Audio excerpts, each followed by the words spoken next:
Hello, everybody, and welcome to another episode of the Lightning Salt Noosphere podcast. My name is Nathan, aka the Mesa, and joining with me today is Dan, aka Little Willie. Hey! Oh, I need the big titty goth GF. there'll be plenty. And also joining us, who you could describe as a big titty goth dad, is James, aka the Mad Magos. Okay. Yeah, Hell yeah. Brian. You're always going on about your side boob. When you turn up man. to the battle reports in your wife beater vest and you got your itty bitty titties hanging out the side. Itty bitty titties, Yeah. Bitch galore. Anyway, this is why we're rated 18 plus. Today we are talking about a faction close to Dan's heart, the Drukhari, also known as the Dark Eldar, but renamed the Drukhari for legal licensing purposes. This is pretty much wrecking GTs around the planet at the moment. Doing very well. It wasn't always the case, but they're actually a fairly interesting faction. They sort of come from that generic Eldar background, with the typical meme of the Craft World Virgin versus the Chad Drukhari Dark Eldar. Again, I was quite surprised at how difficult it was to find memes for the Drukhari. There's one of my favorites was like a really low quality one where it's like Drukhari at the Eldari reunions, and it's just like a peaceful family picture with that typical goth kid wearing dumbass edgy makeup. But they are pretty much just the edgy boys of the 40k universe.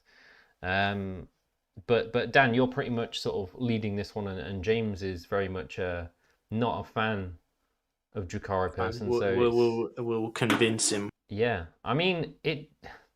Even if it involves anal torture. Well, I was gonna say, the one thing that I don't know whether you've got in your lore pack, as it were, the both of you, but am I correct in remembering that one of the Dark Eldar, it might be Azrubiel Vect, it might be Drazar, I can't remember, but doesn't he have a palace like made of people? You're close. And like the floor is just feet. Yes, you're very close. It's neither of those. Okay.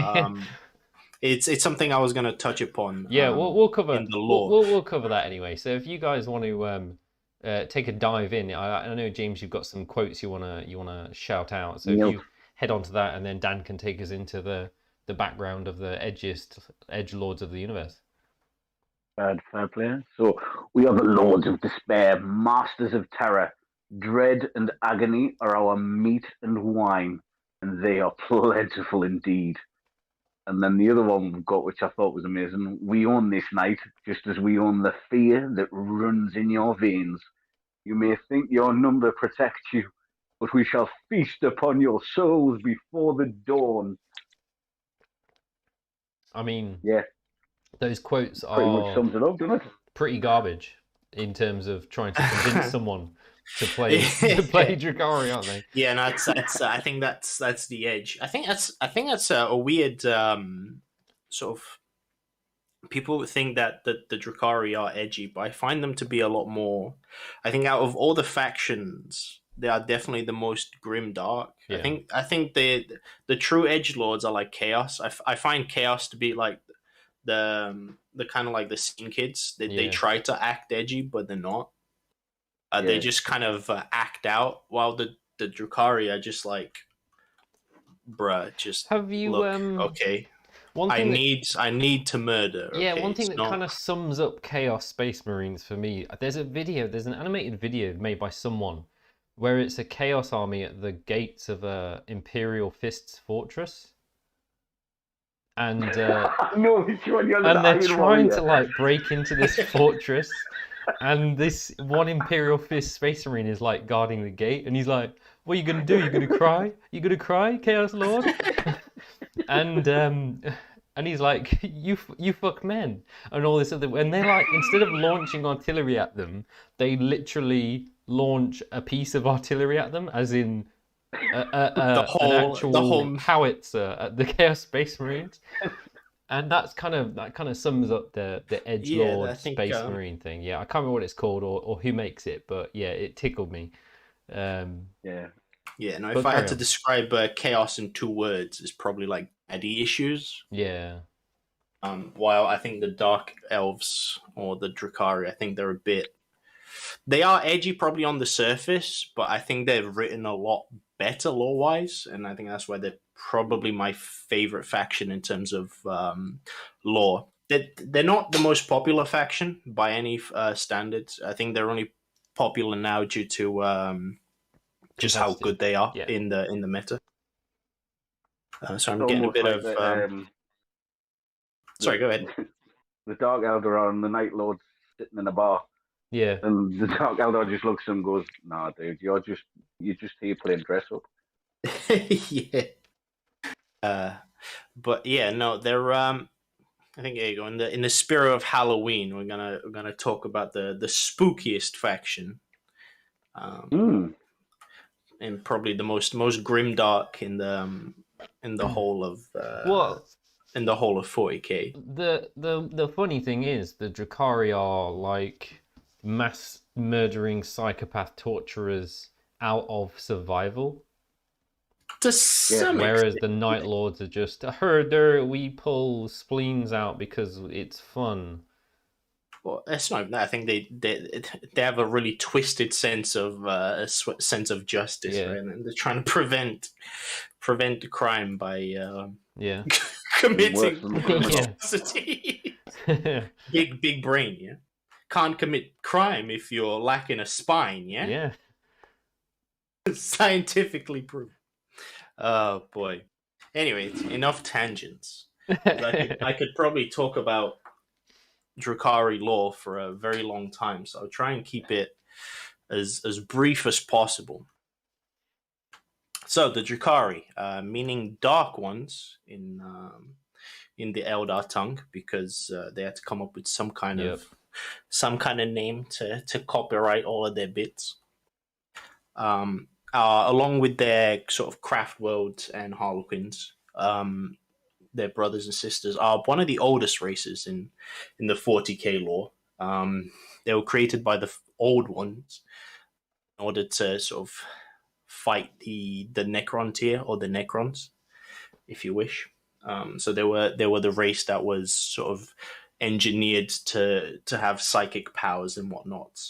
But while the Craft World Eldar and the Harlequins maintain their psychic abilities, the Dark Eldar sort of relinquished it after the fall in order to keep the Slanesh at bay.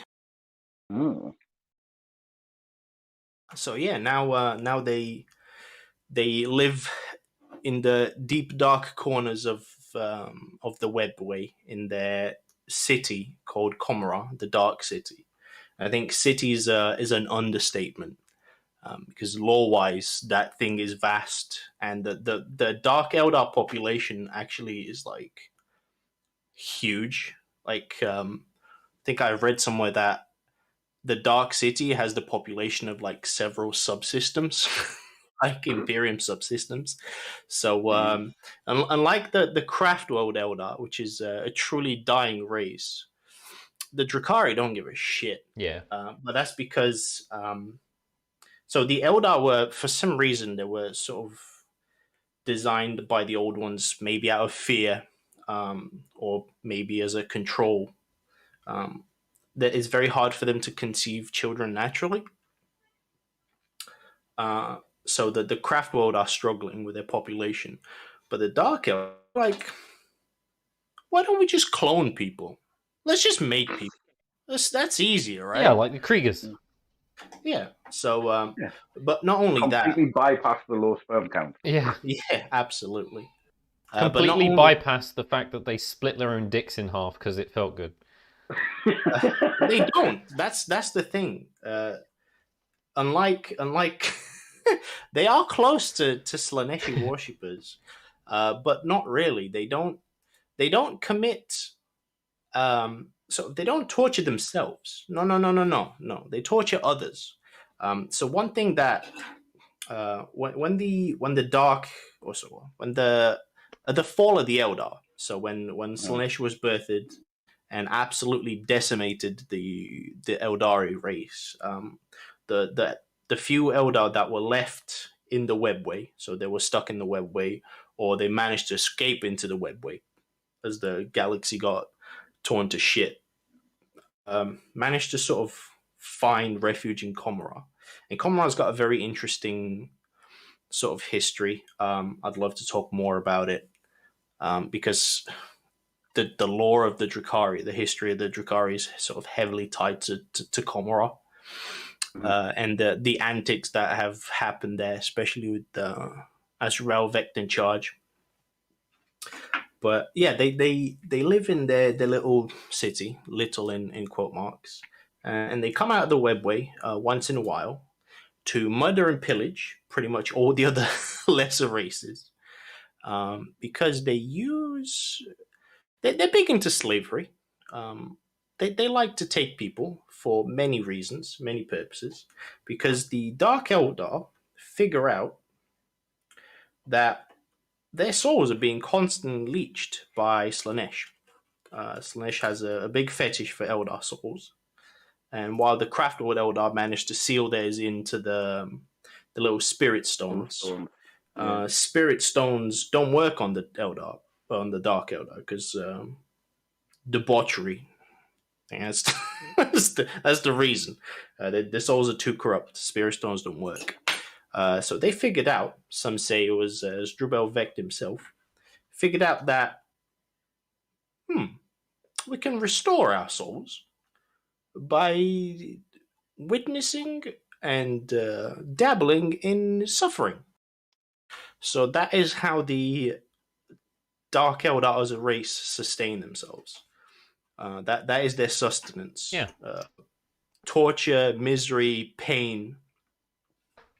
That's how they roll. So Yeah. that's the reason. Well, part of the reason why they are literally the BDSM space pirates that they've become. They make high fashion lamps out of skin and bones. Yes, they do. And they keep them alive. Yes, the lamps. The Homunculus Covenants are really cool. Yeah. So, dude, that's sorry. Just like when we're talking about memes earlier and lack of them, you've got to have a Dark Eldar now going. I love lamp. I love lamp. And the lamp is groaning. Yeah, the lamp is. I love lamp. But yeah, so they have. I could talk about the Eldar for ages, but I'll try and keep it brief so we can get into the main bits. So, as a faction,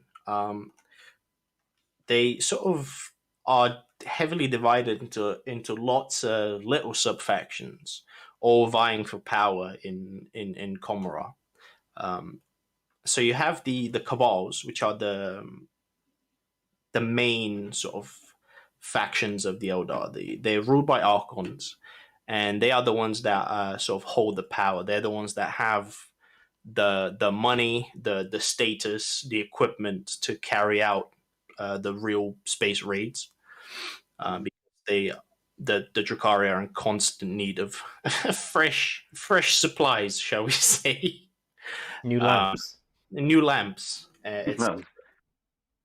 So the Cabals are the big dogs. They control the city, and of course the Cabal of the Black Heart, led by Asdrubal Vect himself, the biggest meme that has ever memed. They're in charge. Then you have the Witch Courts. The Witch Courts are interesting because they sort of provide a dual purpose for the Drukhari.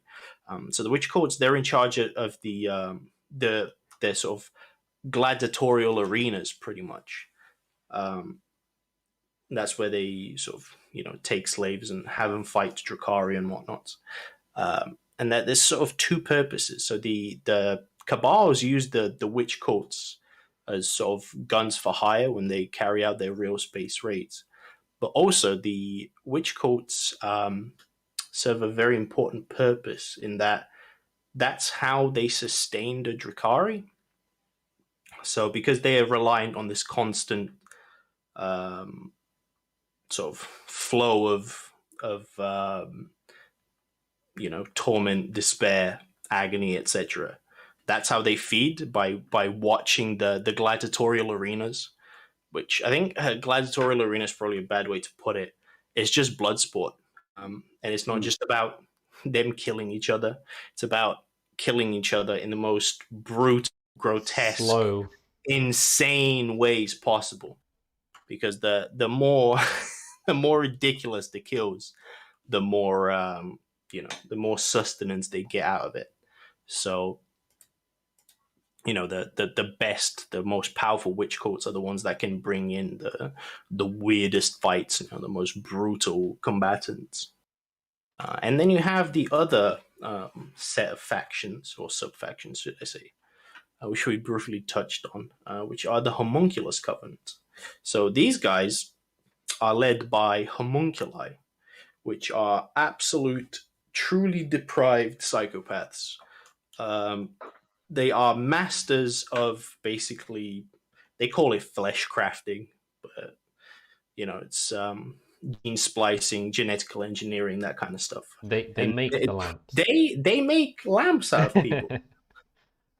They make anything. So they are theoretically, you could argue, they're the most powerful of factions, because everyone else relies on them. So in order, one thing that I haven't mentioned is, because the Drukhari rely on these sort of the pain of others to sustain them. The pain of others, not only does it sustain them, but it can bring them back to life. And pretty much, as long as there's a little shred of you left after you get blown up by bolt of fire, a homunculus can bring you back pretty much to full. He is the chief apothecary. They are beyond chief apothecaries. Apothecaries would only dream of being able to bring back entire units of Space Marines back. But yeah, they just put them in these little pods. A Nutri-Blender.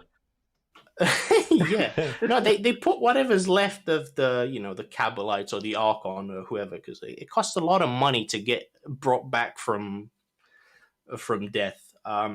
So as long as there's a bit of soul left, they put you in these pods, and literally the homunculus will be in the center of this massive, theater, if you wish, of all of these pods, and it will just perform the most depraved, sort of torture on whoever they can find, in order to bring back the dead or injured Drukhari. So not only that, on top of sort of keeping Drukhari alive, cloning them, as foot soldiers, etc. They created some pretty impressive monstrosities, like the Talos, the Crows. They got all sorts of stuff. Even some of the other stuff. For example, the Scourges. That they are created by not created, but the Homunculus Covenants actually graft wings on their backs. That's how the Scourges are created. Yeah. They hollow their bones out and all as well, don't they? Yeah. It's some fucked up dedication, shit. My friend. Yeah. They're cosplayers cosplaying birds with full dedication. Space elves LARPing as birds. Yeah. With blasters that never hit, I might add. The blasters don't hit. I mean, they sometimes hit. They got shredders. The shredders are pretty cool. We'll discuss that in the unit. Yeah. But I think that's, in terms of lore, I think that's a good overview. Yeah. I think obviously I'm sure people are gonna look into it, and there's a lot of other people that have done a much better job of me going into the lore. But I would highly encourage people to look into Asdrubal Vecht. He's a fantastic character. He wasn't always the ruler of Commorragh. No, he But wasn't. he But basically caused an entire civil war, got Comorar invaded just so he could go, ah ha ha! It belongs to me salamanders? now. yes, he managed to bait an entire Salamander's fleet into the Dark City. Let the other powerful, the other top archons get absolutely blasted, trying to get the salamanders out of their ship, and then after everyone else got wrecked, he came in, let them escape, finished off the other remaining archons, and I was like, okay, we are kings now. Yeah. We rule this We's place. kangs. We was kangs. Yeah. Well, they was kangs. There was kings, but then just to really solidify his position as the biggest, spikiest boy in the Dark City, at one point he died. He managed to get assassinated Oh yes. by I think it was actually what they called the weird forgotten the The names. mandrake. The mandrakes, yeah. Oh yeah. He got murked by a bunch of mandrakes. And at his funeral, in leagues with some harlequins, they literally just gassed the place out. He comes back, literally murks everyone everyone around. All the other archons that were his rivals, manages to delete all of them. And only brings back the ones that he likes, and then he declared himself a living dark muse. Very edgy, very cool. Yeah. You know what I genuinely like about his story, though? He started life. He wasn't one of the, what do you call them? The firstborn, what are they called? I like the firstborn of the high, like the equivalent of the High Lords, like Yeah. you know what I mean? Yeah, he wasn't a bloodline highborn. families. No, he wasn't a highborn. He was Yes, originally he was a slave in the pleasure cults. You know, the ones that led to the entire race's downfall. Yeah, one of those. So the downfall allegedly. So if he was about to be sacrificed, 10,000 years old. Yes, he was about to be sacrificed as the sort of galaxy got torn asunder with Slaanesh's birth, and he managed to get away and managed to rally whoever was still alive, and the rest is history. Bit by bit, he built up his cabal And his lamp collection. and his lamp collection. And yeah, he's a master of the man. The man's playing 5D chess in space, while everyone else playing checkers. They got some other interesting characters. Of course, Drazar, Master of Blades, a favorite of mine. Yeah. At least on the tabletop. He's cool. Sort of in the last, not in the last book, but in sort of the last. It was in Psychic Awakening. It was basically confirmed that Drazar is a Phoenix Lord. Oh. So which makes sense because there was sort of this speculation and fan theories that he's actually the actual first Phoenix Lord. Right. I know there was some deliberation as to whether he, because it was at one point they thought he was the first striking Scorpion who fell. Yeah. Is that right? Is that the thing? Yeah. Sorry. Yes. Yeah. Yeah. No, he does seem very, very cool. But I didn't realise they confirmed this because the only thing I had to work off was my old third. I think it's the third edition. Yeah. No. Basically, in the Psychic Awakening, sort of in speaking, the story revolved around the Dark Eldars, so Drazar and Janezar, the Phoenix Lord of the Howling Banshees. Yeah. So they had a big fight. I think Drazar killed Janezar. Then obviously the Phoenix Lords, sort of accumulated knowledge and sort of powers kind of stick in their armor, and that's what makes them Phoenix Lords, right? So someone else, if one of them dies, another Eldar dons the armor Right. and becomes the new Phoenix Lord. All that was based around obviously when you had the Great Rift and everything, and then you had, not to get sidetracked with another Eldar faction, but when you had, is it the Inari? Yeah, it ties in with the Inari. Yeah, So, as Drabel Vector is not a fan of the Inari because it No. messes with his Fighting. plans. Yeah. Yeah. Right. Shall we go on to the army's overall abilities first before we go into the units? Because they've got kind of like a Absolutely. bunch of covens and stuff. So the first thing they get, Dan can go into a bit more detail, is the power from pain, which they get an additional effect every battle round. Am I correct? Yes. Do you want to go through it? Yeah, of course. So while every coven, cabal, witch court has its own bonus, the power from pain is something that affects all Drukhari units. So it is, like Nathan said, it's a stacking effect. So every turn you get an additional bonus, and of course it's tied with their sort of reliance on bloodshed. It did get changed from 8th edition. It has. It's even nastier now in 9th edition. So on the first turn, you get something called Inerd from Suffering, and that gives the army a 6-up invulnerable save. Yep. So army wide, which is pretty good. Yeah, it is. Mm-hmm. On turn 2 is probably the most crucial one, and I think it's what makes Drukhari so good at the moment. On top of them being, in my opinion, probably undercosted, I think is their main. Yeah. I think that's what's so strong in the It's meta. pretty is the key fact to their best units, isn't it? Yeah, absolutely. So it's called Eager to Flay. It's basically army-wide, White Stars.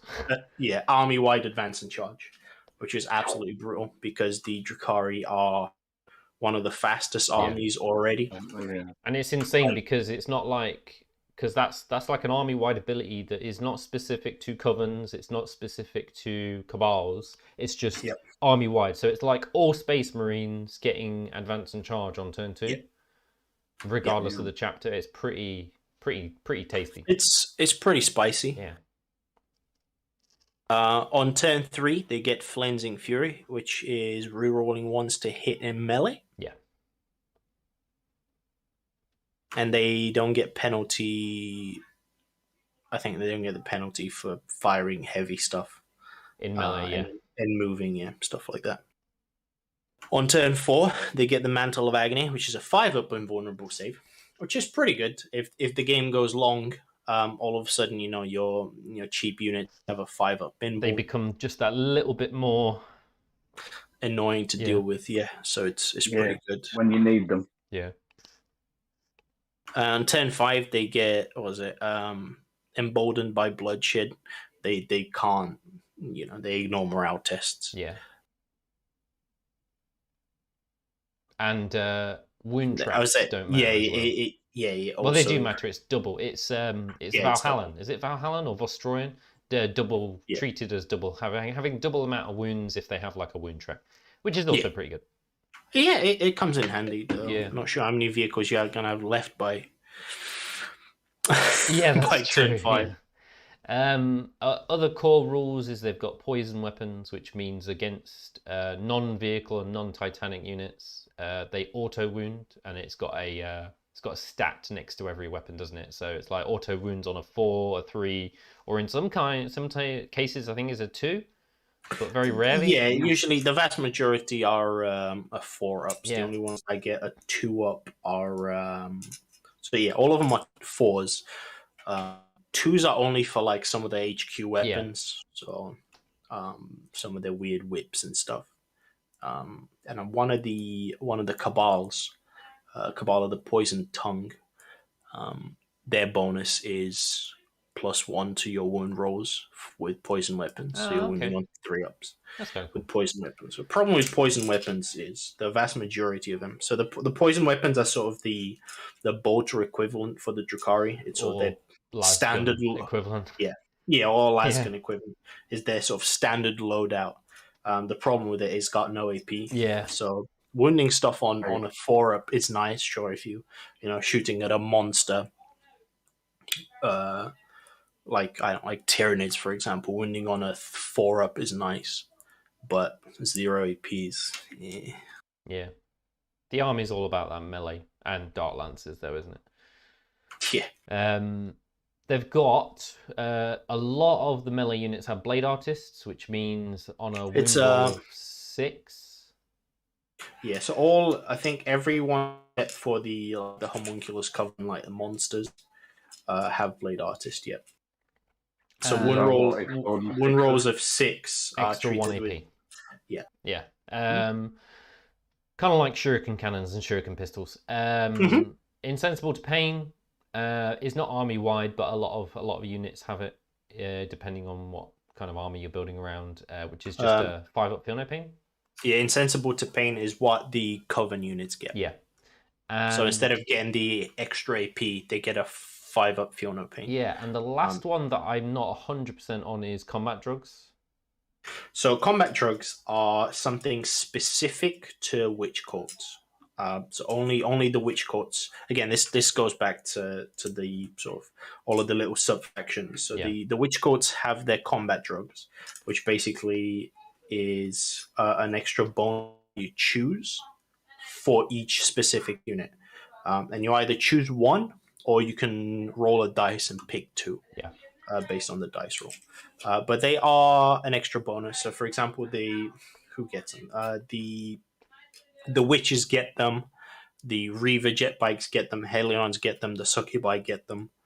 I think that's it. And it's a bonus. You pick out of 6 of them. Yes. I think. Sorry. You got Adrenalite, which is 1 extra attack on charge / heroic intervention, etc. Grave Lotus is 1 to their strength. Hypex is 2 to their movement. Painbringer is 1 to toughness, which is pretty cool. Serpentine is improves weapon skill, and then Splinter Mind improves ballistic skill and leadership. See, I'm not gonna lie, I quite like. Sorry, no, it's leadership. Yeah, I think that's a mechanic that they should try and employ a bit more across different armies. That whole thing where you either just pick one, or you can have 2, but it's randomized. Chaos Knights kind of do. Chaos Knights got that with same with Imperial Knights have it as well with Free Blades and Dread Blades. Yeah. Oh, do Imperial Knights have it as well? Yeah, I'm pretty sure the qualities and burdens or whatever they call it. Yes, of course. Work the same for Imperial I'd Knights. forgotten. But yeah, no, I think the Drukhari Codex, in my opinion, obviously I'm a bit biased because I'm a big fan. And I think that's why I'm such a big fan. They just feel like it's such a well-written codex. The Drukhari Codex felt like they had put more effort into developing the codex as a whole than any of the codex they had developed in the entire game in the last 4 years. I agree. It's so thematic to the lore as well. Aside from being overpowered, ignoring it being overpowered. Absolutely, yeah. They're overpowered. Still probably one of the best codex ever written. It's just fucking cool. Yeah. That's what it comes down to. It's just so well written, so thematic. Every single model in the entire codex, bar like maybe 1 or 2, is 100% tabletop viable. Yeah, I agree. They all have the little niches and uses. And that's why I think if you look at a tournament list for Drukhari, they're all different. There isn't really a standard. I mean, there are some key units that are in every army, and we'll go through them soon enough. But they're all still good. They all still have some kind of use. And yeah, it's just a well-written codex, really cool rules. It's not too overbearing, I don't think. There's not like it's not as complicated as Admech. no, or Admech or something like what's it? It's like Dark Angels with weird rules.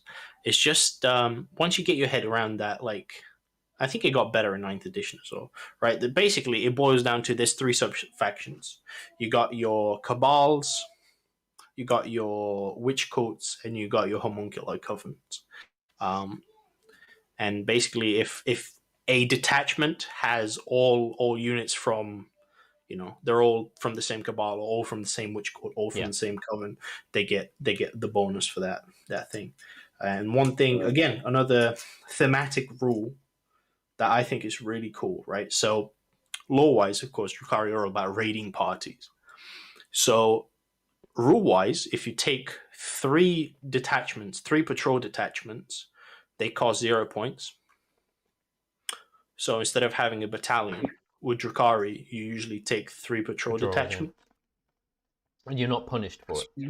Yeah, it's really cool. Or they got they got a new rule in 9th edition, which again, love it, which is the real space raid,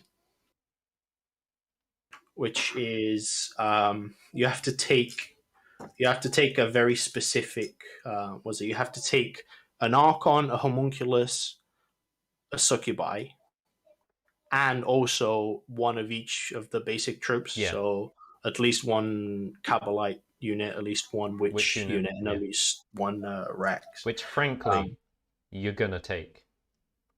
Yeah, I mean, Rax sort of waxed and waned. But again, it's just, there's lots of setups. So there's just lots of different ways to build them. Like I said, so you can either go for the real space raid and get those extra bonuses, or you can go for the triple patrol, which I think is the more popular choice at the moment. So, first on my list is the man himself, Drukhari. Hell yeah. Love me some Drukhari. Who, stat-wise, he is everything a Blood Angel wishes they were. Fair. I mean, European rules. He fights twice, right? That's Fights first. Fights last. He gets. There's a few different things they can do. The fight again thing is, I believe, it's a once per game ability. And he also has that ability where if you exceed an enemy unit's leadership, they fight last.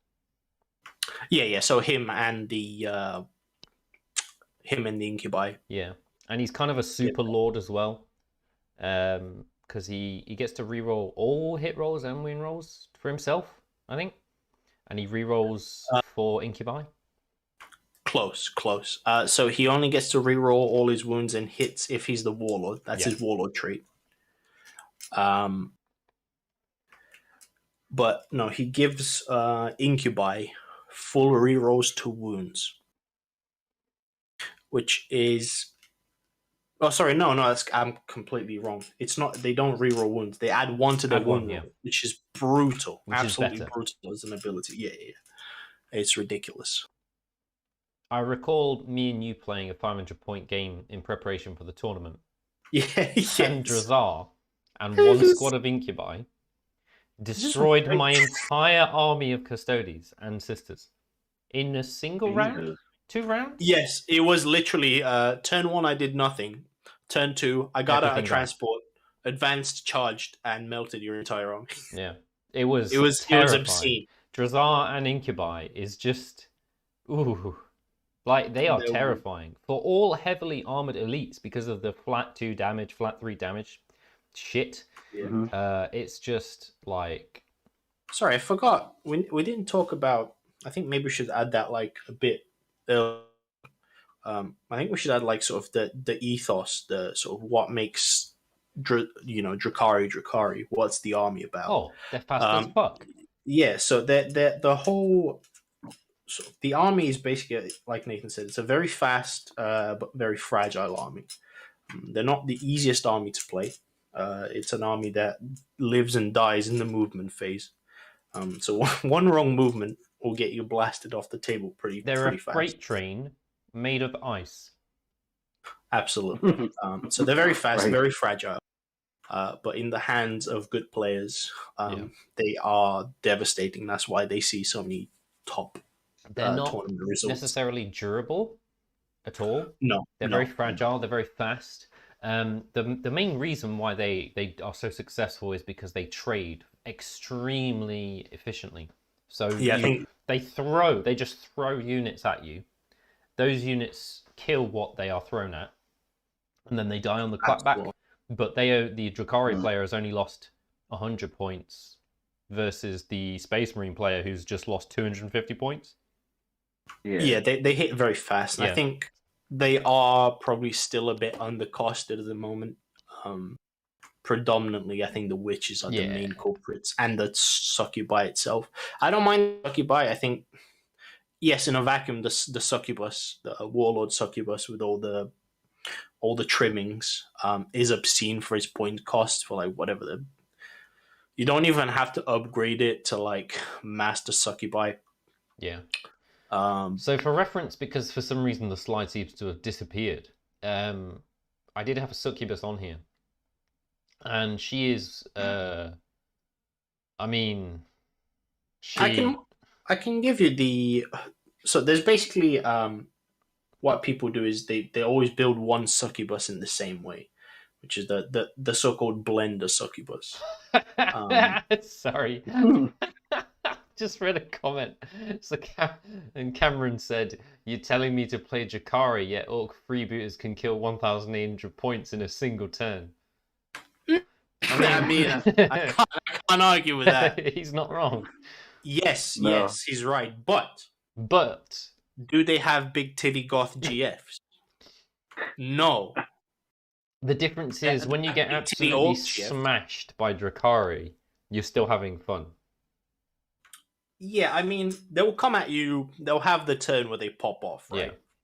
Yeah. Usually turn 2. So turn 1 for Drukhari is always very passive. They'll try to get a bit of board, try to move up again. And then on turn 2, they all come out of their transports like a fucking rat's nest. They're coked up rats. Yes, coked up rats.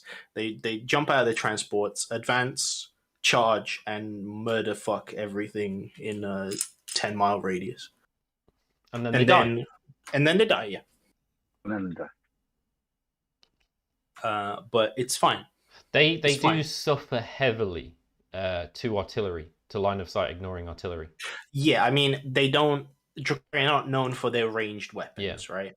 They have some, but people just don't run them. Yeah. Like, They have Dark Lances, which are like vaguely okay, reliable anti-tank, but they're pretty good. Yeah. I mean, was it Dark Lance? Usually people take Dark Lances on the transports, the Raiders. the Raider. And you put them in a Cabal of the Blackheart, which gives you 1 reroll per unit. So you just reroll your 1 shot with every Raider, which is pretty good.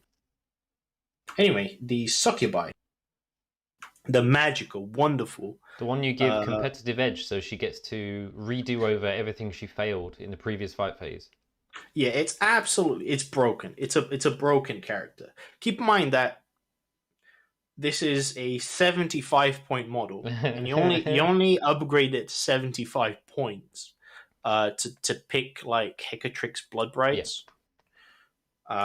But so for 75, let's say it's 75. Let's pretend we're gonna play a game of pretend. 75 points gets you about a 15 character attacks that moves 8 inches, has a 4-up invuln save, toughness 3, but that's sort of baseline for Drukhari. 5 wounds. It's not a tanky character by any standard, but you give it the triptych whip. Sorry, cool that was hard to say. Triptych whip, which is a relic weapon. It's a cool which whip. says it's a poison weapon. At strength, user AP -3, 2 damage. So keep that in mind. The strength is irrelevant because it's a poison weapon on a 2-up. So this is a weapon that wounds anything but a vehicle on a 2-up with AP -3, flat 2 damage. which is pretty sauce. And each time the bearer fights, gets 3 extra attacks, a baseline of 6 attacks. Then you give it Adrenalite for an extra attack on the charge. You basically get a cool, 10, 11 attacks on the charge. And then the Warlord trait Competitive Edge, like Nathan said, which allows you to reroll, at the end of the combat phase? Anything that didn't do damage, you just get to roll all over again. Yeah, you just get to roll them again. So it's just an obscene amount of damage. She ass blasts everything she touches. Anything that's not a vehicle basically will die. Because you get 10 attacks hitting on 2s. Yep. Winning on 2s, re-rolling. No, she doesn't get the reroll. She re-rolls everything that fails. No, she doesn't. Competitive edge allows you to do do over everything that didn't do damage. Yeah, it's a competitive edge is a weird rule because you're not re-rolling dice. No. You get to attack again after you've attacked with all the attacks that didn't do damage. That's the important part. It's not that it's not attacks that you just whiffed. There's attacks that didn't do damage. Yeah. So even if your opponent saves, it's like, okay, I'll just do that again. Don't worry about it. Yep. And she has the target unit can't fall back, right? That's a kind of. So you can give there's a Warlord trait for that or a relic or whatever, but witches in general have an ability called No Escape. It's not guaranteed no fallback. You have to roll off.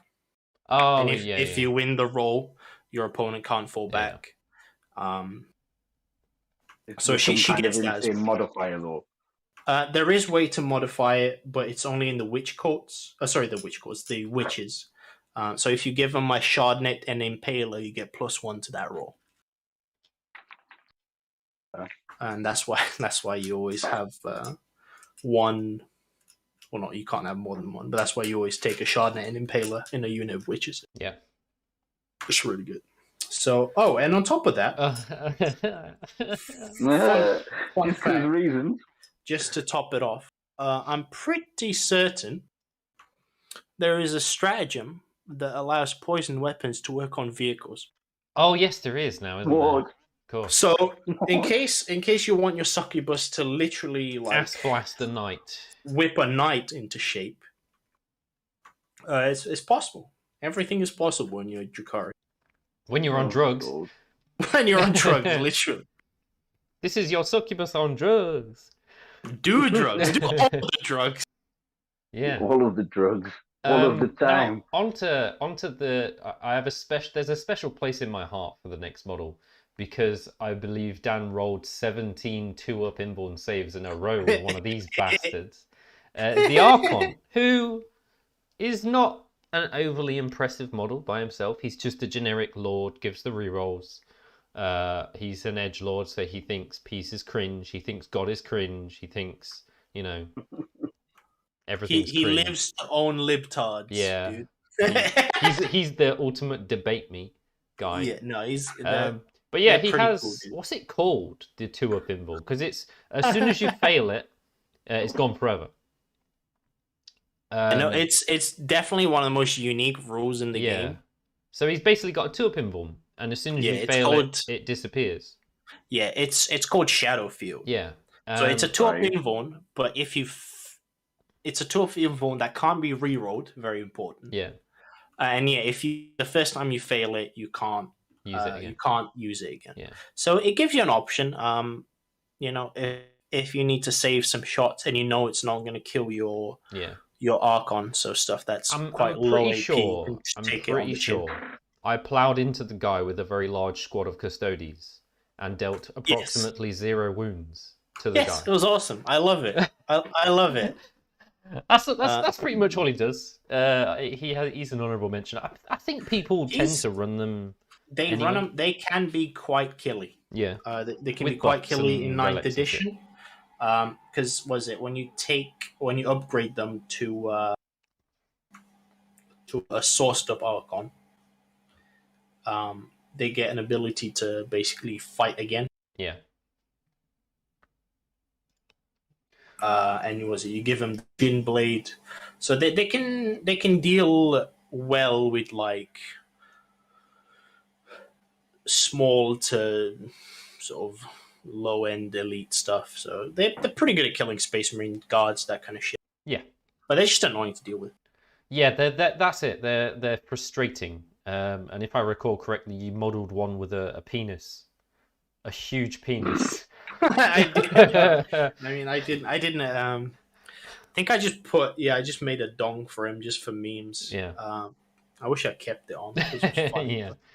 Moving swiftly on to the core infantry of the army, which people don't really run that many of, to be honest. But they are kind of like they're the iconic infantry, shall we say, for the Drukhari, and that's the Kabalite warriors. They're kind of a Swiss Army knife because they can take a lot of different weapons. They're reasonably quick. Right. And they can take blasters. People are starting to run them a lot more now, but not as Kabalites, but as Trueborn Kabalites. Yes, the ones that get +1 to hit, is it? No. So, you can upgrade as Drukhari. You can upgrade your headquarters. Yeah. So your Archons, your Succubi, your Homunculi, you can upgrade them to the more sauced up version. So it costs a few more points. It gives them an extra ability, but it also allows you to take one upgraded unit of the basic troops for each one of those upgraded headquarters. So if you upgrade your Archon, you get to take Trueborn Kabalites, and what they do is that they're just like normal Kabalites, but they have a 2-up ballistic skill. That's it. And their ballistic skill cannot be modified in any way. So people take a unit of 10 and give 2 blasters and a Dark Lance, which I can tell you without doubt never hit. They never hit. That's true, but maybe if there's 2 of them in a Dark Lance, maybe you get a shot. But they're pretty good. I mean, 2 blaster shots, so that's basically 4 melter shots. Yeah, with the transport as well. Uh-huh. They're not bad. They're not fine. bad. They're pretty good. They can do some shooting. And again, when you say they never hit. Whenever me and Dan have ever played, every time we play, Dan's like, right, I'm gonna shoot my blaster. Okay, it misses. Right, I get to re-roll this hit. Oh, it missed. I think I've only ever witnessed Dan hit with a blaster once. In the entire time we've ever played. The blaster always misses. It's a bit of a meme for us. Yeah. It's like the Chaos Knights that never make their 2-inch charge. Yes. With re-rolls. Blasters are cursed. Yeah. So Trueborn Kabalites are used. Normal Kabalites sometimes pick them. Sometimes people take one unit and just to fill out the patrol. Yeah, stick them at the back, take rod, whatever. Next up, we got witches, who are significantly more important than Kabalite warriors because they fuck basically. Yeah, they are the true rags to riches story for 9th edition. Yeah. They went from nobody cares about them in 8th edition. Then 9th edition Codex comes, nobody cares about them. Then the Codex comes out, and they became probably the best troops in game. I've seen a recent GT list that was 3 detachments with 1 billion witches. Yeah, just lots of witches. And that's the backbone of any Drukhari army is witches in Raiders. They're pretty good. I mean, one thing people forget, they still have a pistol. Yeah. So they still get to shoot a little bit before they, they come out of the transport and finger you with a pointy claw. They're brutal. They have so many attacks. I was gonna say, I was looking up their data sheet and I forgot how many fucking attacks they get. Like, obviously, I think people, the cool way to run them, people run them as the Cult of Strife, the Witch Cult of Strife. They only run that. The bonus for Cult of Strife is okay. It's not like the best. It just gives them +1 to charge roll if the unit being charged is not already in melee, basically. But because of what's the new books? The new stupid expansion books. Oh, Sharagon. The Armies Warzone Sharagon. Yeah, they get they get a bunch of like bullshit stratagems, and that's where a competitive edge comes from. So that's the main reason people run them is. They also have the no escape rule, and they have quite a lot of weapon choices as well. I was surprised at just the sheer quantity of weapon choices. Yeah, they got a few weapon choices. The leader, the Hecatrix herself gets a few options as well. She gets to have the whip. Yeah. And you can upgrade again. Fucking Warzone Charadon. I really don't like these expansion books. Sorry, I'm not a fan of these additional bullshit rules, because if they're good, it just literally just forces everyone to play like the one faction that gets all the bullshit extra rules. So one thing that you can do is you can give a the book adds a few extra relics for the Cult of Strife, and you can give a relic for 1 CP. You can give a relic to a Hecatrix, so to the unit of witches. Sergeant, and there's a fucking whip that basically gives them a guaranteed escape rule. Oh, okay. There's just so I know people run Cult of Strife, but I love them in which one's the other cult? I forget the name of it. But one of the other cults just gives them a flat +1 strength as the witch cult bonus, so that bumps them up to strength 4, which means it frees up the drug slot, the combat drug slot for Hypex. So they just get more attacks, and I think one unit can get something stupid like 90 odd attacks for a unit of 10 succubi. I love it. So was it, and if you get the Hecatrix Blood Brides, so the Blood Brides, their bonus is wound rolls of 6 are extra 3 AP instead of an extra 1 AP. So all of a sudden you got like 90 attacks hitting on, was it 2s, I believe? Or 3s? 3s, but they get rerolls from the Succubus, right? Succubus rerolls wounds. Wounds. So they hit on 3s. Big AP on 6s. Rerolling wounds. They do a lot. It's a lot of damage. It is a lot of damage. Oh, you just reminded me. I need to get that fucking soundboard up and running. I know. I need to work on a soundboard. Yeah, no, witches are definitely like... they are a blend. They are the backbone. So witches and raiders is where it's at. Next up in the troop slot, we got Rax. Huge Rax. Who are weirdly durable. When I was reading up on them and the rules, they are surprisingly durable in unconventional ways. They're quite tanky. And they're the guys that can take a liquefier, correct? Yeah, the liquefier memes are gone now. Yeah, it's dead in the water.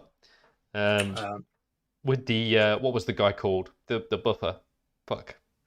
There is no buffer. So pre-FAQ, they had a custom Homunculus Covenant called Dark Technomancers. Was it Dark Technomancer? Yeah. Which added 1 to wound rolls of ranged weapons. You basically could like overcharge them like plasma. So you add +1 to the wound roll and damage, but on a hit roll of 1, you took 1 more wound, which is even better than plasma. So people took the racks with liquefier guns, which you could have one on the main man, the squad leader, and one on just the guys. So you had like 2 flamers. That was it. One on whatever it was, strength 4, but +1 to the wound roll, auto hit, flat 2 damage, AP -1. Yeah, it's pretty mean. But they swiftly now? Yeah, I think now the rule literally says except for liquefiers. Yes, it does. So it excludes liquefier guns. They couldn't think of a creative way to unfuck it, so they were like, you know what, we're just gonna have to smash this on a head with a hammer. Yeah. So it was broken though. Yeah. I agree. Now people still run Dark Technomancers now. You can do like because Dark, they still work on like raiders, right? So you Yes. can, if you put the disintegrator cannon on the raider, that's pretty cool because it's strength. Was it strength 5 or strength 6? I haven't played Dark Eldar in a long time. But either way, it makes the dizzy cannons, as people call them, very, very painful. But no, racks are an odd one. So the upgraded racks, they're even tankier, which is pretty cool. But yeah, racks are the unit that you can stack lots of rules on. Yeah. So the homunculus himself can give them an extra toughness. So that's the homunculus aura effect, is +1 toughness to coven units. So racks, Talos, Kronos, all of the freaky monsters with pale skin. Yeah. So yeah, all of a sudden you got these guys that are like toughness 5? 5, yeah, toughness 5. They have, their covenant, which is a 5-up. Feel no pain. Then they get the 6-up army wide inborn. So they can stack some defenses.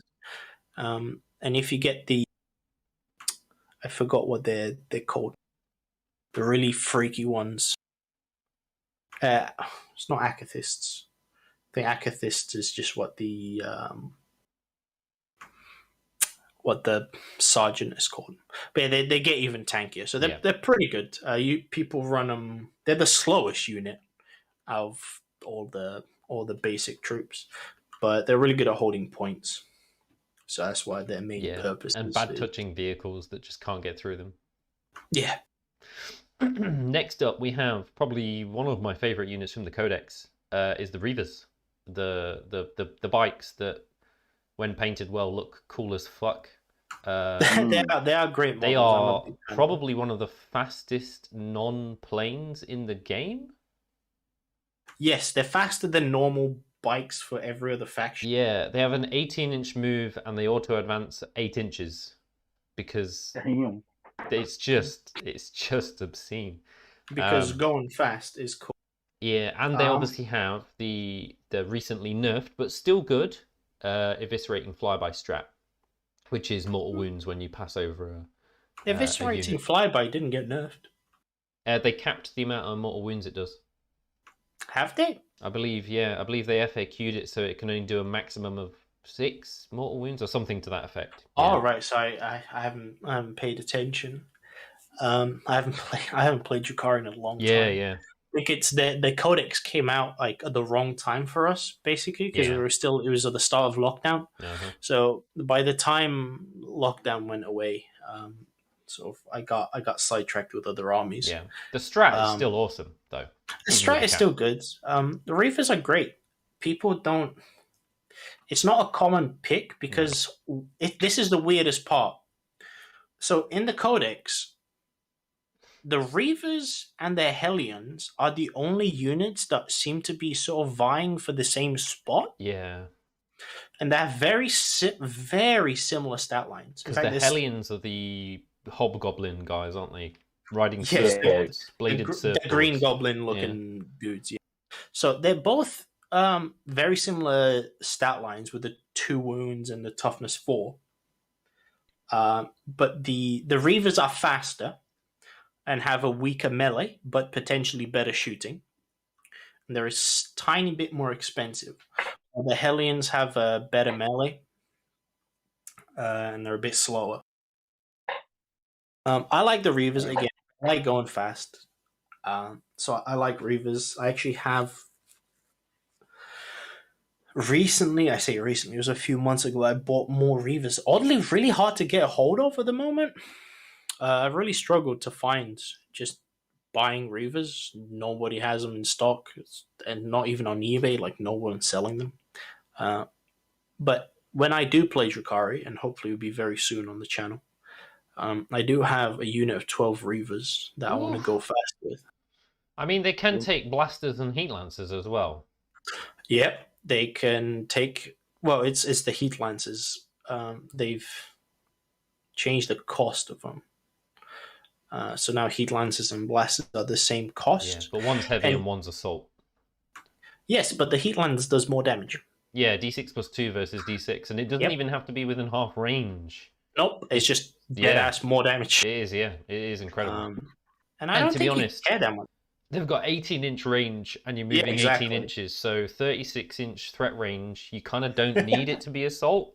No, you don't. You just go fast, and usually, people just, and I myself, you just give them the Painbringer drug. For the extra toughness. So they're like toughness 5, 2 wounds, which is pretty good. I do feel the Hellions serve a different purpose because they don't have the same weapon options available to them. I feel like the Hellions are a bit more melee focused, whereas the Reavers are a bit more go fast, shoot this thing. It's just odd because, again, they're both a witch cult unit. Yeah. And they're both like fast and kind of similar, but you are right. The Hellions, that's why people run them. They're cheaper. Yeah. They're better in melee, so it sort of, I guess it fits the sort of game plan a bit better. Yeah. But the Reavers are not bad. In 9th edition, the blade veins, as they call it, so the weird blades on the bikes, that's their melee. They got buffed. They got AP -1. So they can still dish out a little bit of pain. They're not horrible. They get 3 attacks and 1 extra for the boss. So in a unit of 12, I guess you still get 37 attacks at strength 4, AP -1. Okay. Nothing to sneeze at. Yeah. No, I mean it's still pretty decent. And like you can give for every 3 models, you can pick a heavy weapon. Yeah. So it's pretty spicy. So in a unit 12, you can have 4 heat lancers as well. And it's a lot still a decent amount of wounds to get through, right? It's 24 wounds you have to get through. Moving on to the big fat boy. Ooh, now that's my favorite model. The Void Raven Bomber. You're a fan. You recently discovered the old bomb the shit out of people and then fuck off strategy. Yeah, it's great. It's not even that. I think it's one of my favorite models, as in just aesthetically. I looks think it's cool one as of the fuck. Coolest. Yeah, hands down one of the coolest. It's probably the best looking plane in game. It's quite large. It has a weapon for every target. It does. And it has mortal wound bombing run. Like, it is the Chad of all planes. It's a cool plane. It's quite pricey. Yeah, it's very expensive. If you want it fully kitted out, is 210 points per model. For something that's relatively frail, it doesn't do like that much shooting. Yeah. And obviously, you could bring one and take to the last and sort of guarantee yourself 5 points by having it fuck around and then I mean, it's people. I know some people that are big advocates of bringing 2 in just for the to the last. So you get 10 points guaranteed, and that gives you two bombs as well. Yeah. So what people do is they are pretty much, they will always be your most expensive model in the army. Yeah. There's nothing in like the whole Drukhari line that is more than that, unless you pick like, I don't know, you take a unit of like either Tantalus or like you literally take a unit of like 3 Talos or something. Yeah, that's more expensive, but people don't run Talos. And nobody's running a Tantalus. No, Tantalus is a cool model. For anyone that doesn't know what the Tantalus is, it's like a huge transport. It's a Forge World only. It's big transport. It can do some shooting. It's really cool looking. Cool as fuck. It's definitely weirdly weak.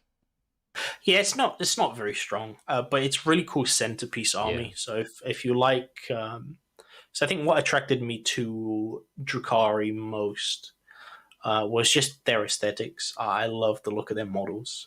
They're very sleek. Lots of curves and spikes. So Tantalus definitely fits the bill. It's a gorgeous model. One day I'll maybe get one. But they're a not bit very of a good. whore because it's resin and also the parts are very, very thin and pointy. Yeah. So it's a real pain to not only build and get sort of smooth and built together correctly, but also keep it that way and not snap a bit off. Yeah, Yeah, it's and very it's fragile. but the Tantalus is huge as Yeah, well. People don't realize how big it is as a model, so it's quite heavy, yeah. easily breakable. Speaking of transports, we've got two transports to finish off with. First of which is the Raider, which is pretty much the linchpin of the entire Drukhari army. Absolutely. Most efficient transport in the entire game. And it transports all of these insane infantry units we've been talking about across the battlefield. Yeah. So one thing that I don't think we mentioned. So again, in theme with the Drukhari's going fast theme, all of the transports are open topped. Open topped means the units inside can still shoot while being embarked in the transport, which is huge. The only other army that gets open top transports are Harlequins, and their transports are again huge linchpin of the whole army. And I think some of the Orc transports are open top, but it's not as relevant in Orcs because they don't really have they don't shoot good. They don't have the firepower. But actually, even in Drukhari, they don't really have the firepower. It's just more about the speed. Yeah. And they're there to kind of protect your witches for a bit till they can jump out and just literally delete stuff. Also, they're really cool. They look great. I love the party boats. Run as many as you can. You can give them one heavy weapon as well. Usually, at the moment, the meta is Dark Lances, which is just a better melter, I guess. It's good shit. It's good shit. Yeah. In like I mentioned earlier, in Cabal of the Black Heart, you get to reroll one hit roll, so you just reroll the one Dark Lance shot. So and they transport quite a lot as well, don't they? Yes, so in 9th edition, they got their capacity increased by 1, which is great, so they can fit headquarters. They transport 10 units, so 11 units.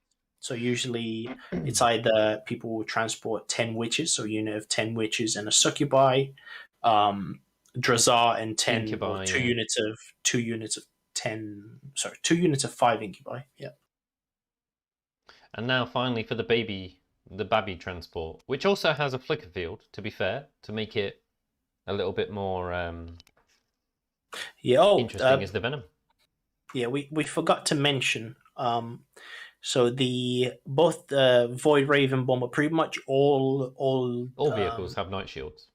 Night shields, which is a 5-up invuln save. Which is solid. Yeah. So the Venom was the transport for Drukhari in 8th edition. Because it was cheaper, and with the flicker field, it had -1 flicker field. For people who don't know, it's a -1 to hit against it. So 5-up invuln and a -1 to hit. They were cheap, but it went up in points. Oddly enough, so people just switched over to the Raiders. And the Raider could take Dark Lancers. Yeah, I mean, dizzy cannons were the way to go in previous till when 9th edition codex, the Dark Lancers got buffed. Yeah. So the Venom has kind of fallen out of favor a little bit, but it's still it's basically the same as the Harlequin one. It's a small, cheap, fast, open top transport with a flicker field to make it slightly more of a pain in the ass, and it can just kind of transport a very small contingency of troops to quickly get in a corner, if you know what I mean. Yeah. One thing to note about it is a bit faster than the Raider. Yes, yeah. And it looks cool as shit. Yeah, it does. Especially with the models modelled on the sides and shit. Yeah, yeah, it's a very very Drukhari raiding party. Yeah. Yeah, with the witches hanging out, ready to stab someone. Garrot someone, yeah. Steal their High flesh speed and make a lamp. yeah, high speed stabbing. Yeah. So we'll finish off with a couple of lists. The first list I've got is what I mentioned before. I'm gonna count 1, 2, 3, 4, 5, 6, 7, 8, 9, A cool 9 squads 9. of witches. Hell yeah. 3, 4 raiders. Yeah. That fascinates me. Like only 4 raiders, so Yeah. they just like foot slogging witch. I don't know. It's a succubus with obviously the triptych witch and the show stealer. A shitload of witches, some hellions, a shitload of witches, some more hellions, reavers, lots of raiders, an archon, another archon, shitloads of witches, and then more reavers. So it's just got to go fast. Yeah, it's a very that's interesting. So they literally went for the like just flooding the board with stuff strategy. Two patrols with spectacle and murder, and 1 patrol with cult. Oh no, they're all spectacle of murder. All 3 Yeah, so cults spectacle of murder. that's yes, the coat of oh, hold on, that's very cool. Cult of So they Strife, went yeah. for coat of strife. Yeah, it makes sense. Yeah. Yeah. And just like I said, tons of reavers, witches, hellions, and raiders. Yeah, so it's a Very, very horde army. Yeah, it is literally a horde of witches and fast bikers, basically. It's quite cool. I picked it because it's different to anything else I've seen. Yeah, it takes the witch obsession to the max. To Someone that guy is a connoisseur of the witches. big titty goth GM. Yeah. I want to know. I want to know lives for how them. he managed to get his hands on that many witches without everywhere being out of stock. Some of those units are like not full 10 model units. Yeah. And the kit does come. It is a 10 model kit. Ah, okay. That's not so bad then. Also, I've seen people. One cheeky thing that I've seen people do is so the trans come with those models that sit on the side of it, like hang off the edge. And I've seen people take those witches and model them on the because it's the full model, right? Yeah, adapt, improvise, overcome. Yeah. So I've seen a lot of people do that. And the other list, which is a little bit more of generic, varied, I would say. Actually, no, sorry, I see the list now. Yeah, they're running Kronos. You know, they've got the Archons. They're actually running Kabalite Trueborn, the ones that hit on 2s. They've got another squad of Kabalite Warriors. They're running a couple of squads of Incubi, the guys that absolutely murder in melee. They've got Scourges, a variety of Scourges. They've got tons of Raiders. So this is sort of more similar to the list I would be running. Yeah. So a bit more varied. I mean, the one thing that he runs that I don't is Kronos. Yeah. The reason, don't know if you know, the reason they run Kronos is because they run them in the Dark Technomancer's cult because the Kronos have a flamer. With the homunculus, right? Okay. Yeah. So that doesn't sound fun at all. Sourced up Kronos, because the Kronos are pretty sure they are just as tanky as the Talos. Yeah. But they can heal shit. They're weird. They're cheaper. Oh, they're cheaper. Okay. They just don't have. The Talos are more painful. The Kronos is more of a support unit, oddly enough. Whereas the Talos blends infantry. Yeah. With those chain flails, nightmares, playing orcs.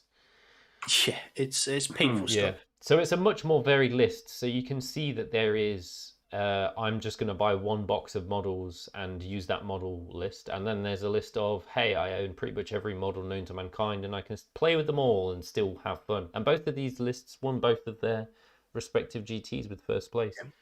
So we didn't talk about one unit on that list. And I think it's again, one of the MVPs of Drukhari at the moment. Most lists run them, and that is the Incubi. Yes.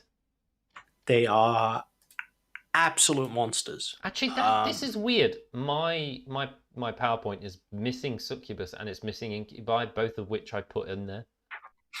Weird. Yeah, carry on.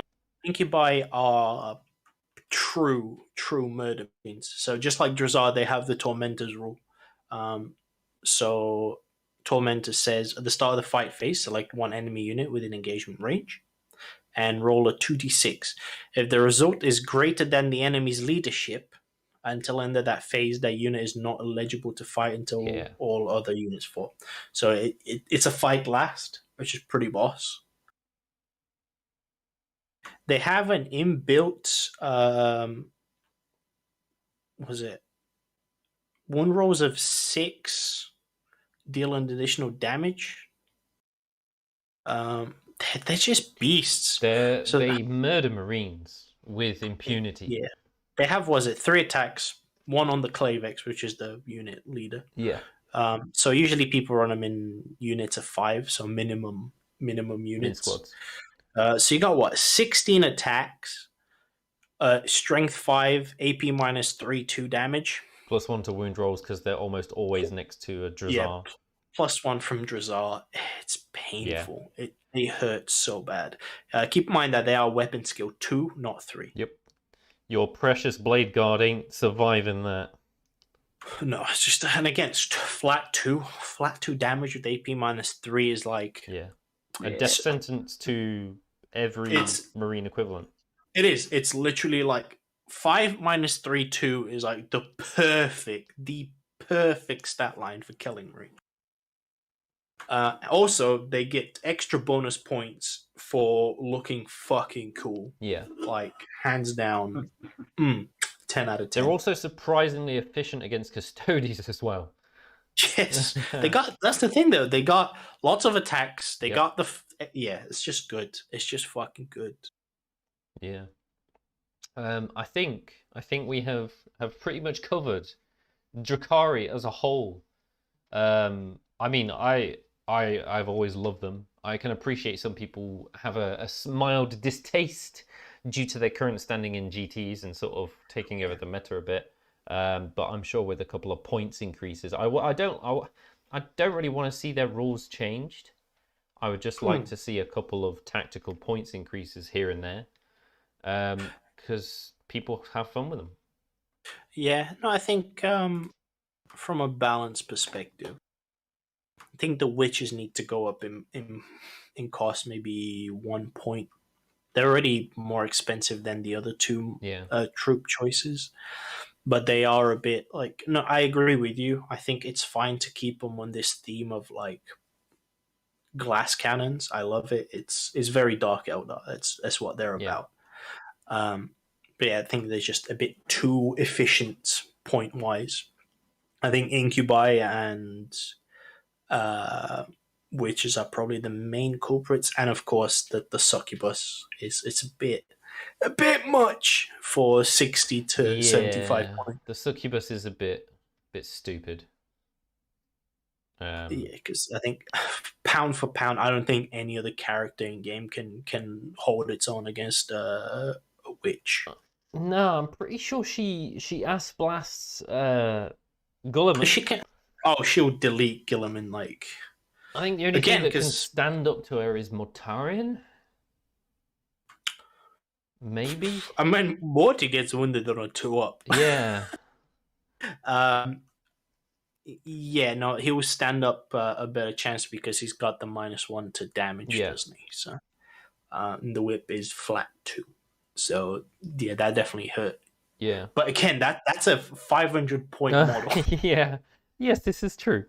But she'll come close. She'll probably take half of his. She'll probably do like a good amount of wounds. To Mortarion. Not kill it. Obviously, will die instantly on the clapback, but she'll put in some effort. How are we feeling, James? Do we have a respect, or at least an extra layer of fear, for the Drukhari? James is He's gone. like, I've heard enough. I've heard Oh, enough of God. this. Welcome back. No, I think he's peaced out. I think he's having technical difficulties. Never mind. So hopefully we've done them justice. I'm a fan. I know Dan's a fan. Hopefully we'll have them on the channel soonish. We'll probably throw them against Custodes or something to that effect, or maybe even the Admech. Although the Admech army we have is not very meta, so we'll probably have to work on that. You're lacking all the all the linchpin pieces. But yeah, we'll get them on once they're painted, which is I something mean, that's going to take a while. Yeah, luckily we got Jay. He's helping us with. He's doing a bit of commission work for my Drukhari while I'm painting other space elves. Yeah. Anyway, so that's it from us. We're back in business, back to normal scheduling. We'll be doing our usual battle report next Thursday at 7 p.m. I don't think we decided which armies it will be, but it will be something fresh, I'm sure. If you want to join us for our next podcast, it's next Sunday at 7 p.m. And of course, the battle report is at Thursday at 7 p.m. as well. Other than that, thank you for tuning in. If you want to support us, you can go to patreon.com/lightning assault. Nice and cheap at about £2, I think, and you get access to our Discord server and a special Discord role. And come in, get some, discuss some armies, get some help with builds, etc. James posts his regular memes, other James, and you can check James with his other James, with his commission painting business at fiverr.com/madmagospaints. And you can check out the Media at lightningassaultmedia.com. Other than that, thank you everybody for listening. We love you, we appreciate you, and we'll see you guys next week. Mwah!